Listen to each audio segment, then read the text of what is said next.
I'm going to be honest, I almost threw this new tool across the garden before I'd even used it. The instructions were pretty terrible and it didn't even come with the basic tools you needed to actually assemble it. But after finally getting the Darlac Grab-N-Lift together and 5 minutes of using it, I think I can safely say I'm not going to be picking up a leaf by hand again. And honestly, if you're sick of breaking your back when it comes to clearing up your garden leaves, grass, any other mess that's down, then this is definitely something you are going to want to check out.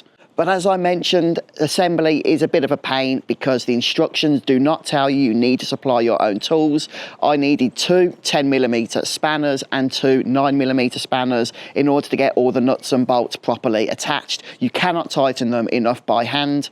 But the overall build quality, now that it's assembled, is very sturdy and it's still really lightweight, really easy to use this. But really, I am just surprised at how well it works. It has obviously been specifically designed for the purpose of picking up your garden waste, and it does an exceptional job at doing so.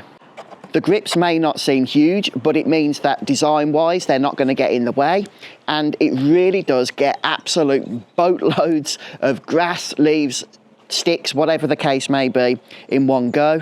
And it holds it all, it compacts it all together nicely so that you can move it into your wheelbarrow, dustbin or whatever without them all spilling over the floor. So you do need to persevere a little bit with assembly, but once you've got this thing functioning, you're going to wonder how you ever lived without it. At least that's the case for us. We've absolutely been loving it so far, and I hope this video helps.